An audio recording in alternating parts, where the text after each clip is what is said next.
Good morning, good afternoon, good evening dear friends, how you guys doing. स्वागत है आप लोगों का एक और वीडियो में। और आज की जो वीडियो है वो थोड़ी हटके है बिकॉज हम एक एयरलाइन का एक्सपीरियंस आपके साथ शेयर करना चाहते हैं।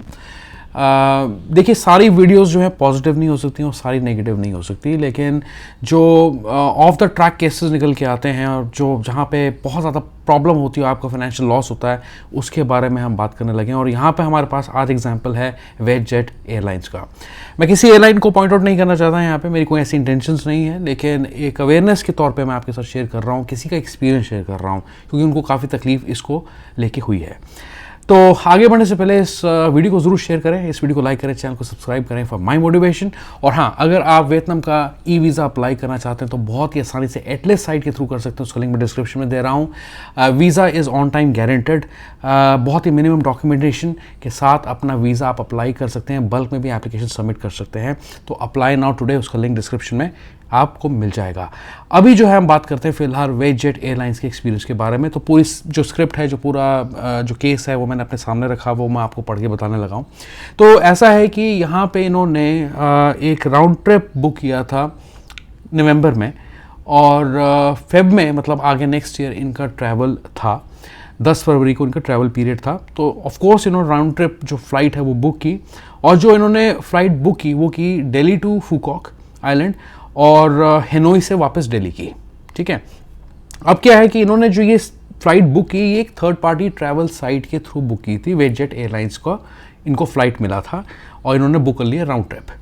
अब क्या होता है कि जो इशू इन्होंने फेस किया, जब इनके जाने में एक हफ़्ता बाकी था, a week before his departure, इनको एक नोटिफिकेशन जाता है थर्ड पार्टी साइट के थ्रू, जिसके थ्रू इन्होंने वेजजेट की फ़्लाइट बुक की थी, और वेजजेट एयरलाइंस के थ्रू भी, कि इनकी जो फ़्लाइट है दिल्ली टू फूकॉक की, वो कैंसिल हो गई है। अब ये इनको बहुत डिसअपॉइंटमेंट हुई, तो उन्होंने तुरंत जो है उसी वक्त कांटेक्ट किया जो थर्ड पार्टी साइट है जहाँ से उन्होंने फ़्लाइट बुक की थी।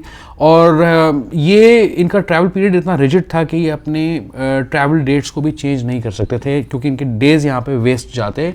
और लास्ट मोमेंट पे मतलब इनका ई वीज़ा इनके पास था, और उस ई वीज़ा के अंदर जो इन्होंने जो एंट्री पॉइंट था वो चूज़ किया था फूकॉक आइलैंड। ठीक है, अब होता ये है कि ये कॉल करते हैं थर्ड पार्टी साइट को और उनको बोलते हैं, कंप्लेंट करते हैं कि भाई ऐसे ऐसे मेरी फ़्लाइट कैंसिल हो गई, तो मेरे को कुछ ऑल्टरनेटिव्स आप दे सकते हैं तो अच्छी बात है, मुझे डायरेक्ट फ़्लाइट ही चाहिए फूकॉक की। तो इन्होंने क्या किया कि काफ़ी एयरलाइन ने कहा, सॉरी जो थर्ड पार्टी साइट है, उन्होंने कहा कि ठीक है, हम आपको चेक करके बताते हैं कौन से बेस्ट ऑप्शंस हैं आपके लिए। ठीक है, एट द सेम टाइम ही was eligible for the refund of the flight from Delhi to Phu Quoc. Return flight के लिए एलिजिबल नहीं थे। आगे क्या स्टोरी है मैं आपको बताता हूँ। तो इन्होंने क्या किया, 2-4 बार और फॉलोअप किए थर्ड पार्टी वेबसाइट के साथ, कंपनी के साथ, उनके कस्टमर केयर से बात करने की कोशिश की। हालांकि वेजजेट एयरलाइंस के कस्टमर केयर ज़्यादा अच्छे नहीं है, इनफैक्ट इंडिया में है भी नहीं थोड़ी की है, तो उनसे डायरेक्टली इनको कोई सपोर्ट नहीं मिला। तो इन्होंने क्या किया कि थर्ड पार्टी साइट ने कहा कि ठीक है, आप एलिजिबल है उस रिफ़ंड के लिए, तो आपको हम रिफ़ंड करा देते हैं, और डायरेक्ट फ़्लाइट के ऑप्शन आपके लिए नहीं है, तो आपको हो ची मिन्ह की फ़्लाइट बुक करनी पड़ेगी। तो अब इनको ज़रूरत थी, तो इन्होंने दिल्ली टू हो ची मिन्ह की फ़्लाइट बुक कर दी। उसके बाद इन्होंने सोचा कि हो ची मिन्ह से फूकॉक जाना आसान है, आप बाई रोड भी जा सकते हैं, बाई एयर भी जा सकते हैं। तो उसके ऊपर वीडियो देखना चाहते हैं पूरी जर्नी की, तो मेरे चैनल पे है, पूरे व्लॉग्स हैं, आप वियतनाम के बारे में जो भी जानना चाहते हैं, टूरिस्ट साइट सीइंग हो या कुछ भी हो, वो सब देख सकते हैं। Anyways, coming back to the point, अब क्या होता है कि डायरेक्ट फ्लाइट मिली नहीं, तो इन्होंने हो ची मिन्ह की फ़्लाइट बुक कर ली। अब इसके बदले में इन्होंने क्या किया कि अपना ई वीज़ा दोबारा अप्लाई कर दिया। अब ऑलरेडी एक एक्टिव वीज़ा है, उसके ऊपर अगर दोबारा अप्लाई ये करते भी हैं तो उस पर रिजेक्शन आएगा, या अंडर प्रोसेसिंग ये दिखाएगा, ये प्रोसेस नहीं होगा, मोस्ट लाइकली वो नहीं होगा। इसके लिए वो एग्जिस्टिंग वीज़ा पे, ई वीज़ा सपोर्ट पे जाके उनकी साइट पे रिक्वेस्ट कर सकते थे कि मेरा जो पॉइंट ऑफ एंट्री आप चेंज कर दें। ऐसा आप कर सकते हैं, ट्राई कर सकते हैं, बाकी totally up to the immigration, वो लोग क्या करते हैं क्या नहीं करते, बहुत ही अनप्रडिक्टेबल लोग हैं जहाँ पे इशूज़ की बात आ जाती है। तो इन्होंने दोबारा वीज़ा अप्लाई किया, उसमें जो एंट्री पॉइंट है फूकॉक की जगह हो ची मिन्ह डाल दी, क्योंकि अब नेक्स्ट जो नई फ्लाइट्स बुक की थी हो ची मिन्ह की थी, अब वो भी पैसे इनके लग गए यहाँ पे।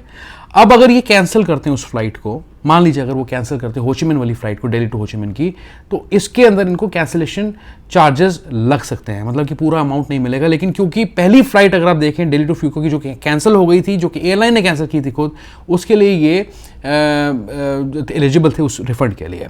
अब किसी तरीके से थर्ड पार्टी साइट ने इनका अरेंजमेंट कराया और कि इनको रिफ़ंड मिल जाए, और जो रिफ़ंड वेटजेट एयरलाइंस ने किया वो इनके अकाउंट में नहीं गया वो पैसा, वो इनका कुछ इन्होंने कोई वॉलेट सा बनाया हुआ है वेटजेट का अपना, जिसके अंदर पैसा इनका ट्रांसफ़र कर दिया। यानी कि अगर वो इमीडिएटली किसी और एयरलाइन के थ्रू फ्लाइट बुक करना चाहते हैं तो उसमें उनको चैलेंजेस आएंगे, उस पैसे को निकाल नहीं पाएंगे, दोबारा से वेटजेट एयरलाइंस की इनको फ्लाइट बुक करनी पड़ेगी अगर ऐसा केस है। और होचिमिन की फ़्लाइट इनके पास ऑलरेडी थी, तो यहाँ पे सिचुएशन हो गई स्टक। वीज़ा इनका जो दूसरा है वो आया नहीं, अंडर प्रोसेसिंग दिखाता रहा। ठीक है, अब इन्होंने सोचा कि ठीक है मैं एक काम करता हूँ कि कोई चारा तो है नहीं है, तो जो होचिमिन वाली फ़्लाइट है वो मैं लेता हूँ दिल्ली टू होचिमिन की, और पुराना वीज़ा लेके वहाँ पे ट्रैवल करता हूँ। और जो फ़्लाइट इन्होंने बुक की थी दिल्ली टू होचिमिन की, वो वाया कोलकाता थी, कनेक्टिंग फ़्लाइट थी। तो इनको थोड़ा ये भी एक डर था, फियर था कि कहीं जो, क्योंकि मेरा जो एंट्री पॉइंट है वो कुछ और है, तो कहीं मुझे चैलेंजेस कोलकाता एयरपोर्ट पर ना आए और मुझे वापस इमिग्रेशन भी क्लियर ना करने दिया जाए, वापस भेज दें दिल्ली, कोलकाता से मैं होचिमिन जा ही ना पाऊँ। तो ऐसा भी फियर इनके दिमाग में था।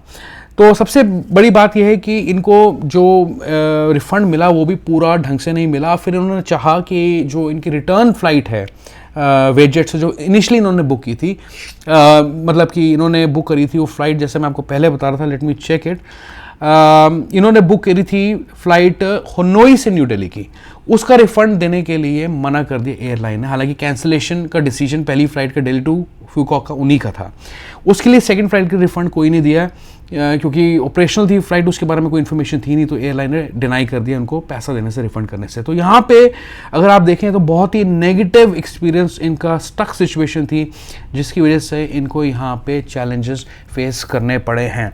और ये क्या कहते हैं वो भी मैं आपको एडिशनली बता देता हूँ। अगर आप वेटजेट एयरलाइंस से फ़्लाइट बुक करने लगे हैं तो इनका जो इंडिया के हॉटलाइन नंबर्स हैं वो कह रहे हैं कि किसी काम के नहीं हैं, ज़्यादा वो काम नहीं करते हैं, ईमेल्स पे लोग जवाब नहीं देते हैं।